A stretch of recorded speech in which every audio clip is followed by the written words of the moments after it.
I'm Caroline Price and I'm Director of Services at the charity called Beat, and we're an eating disorders service. Beat, the charity as it is now, formed in 1989 and our head office is based in Norwich. That's where it was founded, and for a long time that's where the charity was based. And although based in Norwich, it's a national charity and we support people all over the country through our helplines and through our face-to-face peer support groups.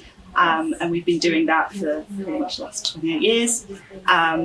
So we've only recently moved to Warrington to set up this new helpline because although we had a good helpline in Norwich, we knew we wanted to expand to help even more people, and we knew that we needed to be in an area where there was lots of people who would likely to want to volunteer. So that was a very good reason to come to such a metropolitan area like Warrington. We know in recent times through research that happens that people who suffer with an eating disorder, if it's not identified and treated within the first 18 months, that can severely affect someone's ability to recover and remain recovered. People who suffer with it for years and years find that they may relapse because it's something to do with the neurons in the brain, but the illness becomes entrenched and it's much more difficult to recover. So our strategy now is, whilst we help anybody of any age, of any background, any sex, we ensure that we let people know this important information and try and encourage them and empower them to get access to treatment as soon as possible. So the rough average estimate at the moment, we had some research done a couple of years ago about the cost of eating disorders, and there was an estimate given of 725,000 people in the UK are suffering from an eating disorder.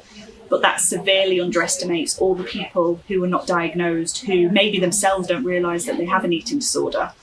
We know that there are issues with people who perhaps had anorexia when they were younger, and then that wasn't resolved and wasn't dealt with, and that they actually then transition into bulimia or binge eating later on in life. So they go through this journey of very ill mental health where it's never really addressed. Because obviously with anorexia, some of the signs and symptoms are very obvious, very physical, the way they look.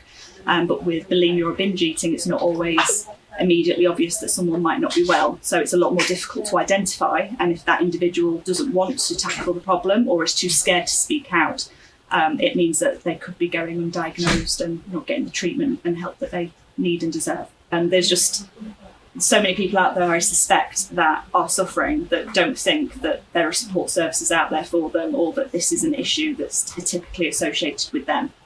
And in terms of the services that are available, in terms of treatment, we know there are not enough beds. We know there's not enough, the fact that people are having to have long waiting lists and that the NHS NICE guidelines for waiting lists are not being met is something we are campaigning on to try and encourage the government to put more funding, not just into mental health generally, but to ensure that a good proportion of that is ring-fenced and safeguarded for eating disorders, so that those clinics can expand and meet the needs, and that charities like ourselves are able to bridge the gap where medical professionals are not able to. So Beat never really wants to be duplicating what other people are doing, but we know we have a role to play in order to help people identify they have an eating disorder and be a place to come to where they, whilst they're on a waiting list or even after they've had treatment, that they know that they can come to us and that we understand, and that they can find people who have been through something similar themselves and continue to get that ongoing support. So I guess it's a great start, but we've got a long way to go.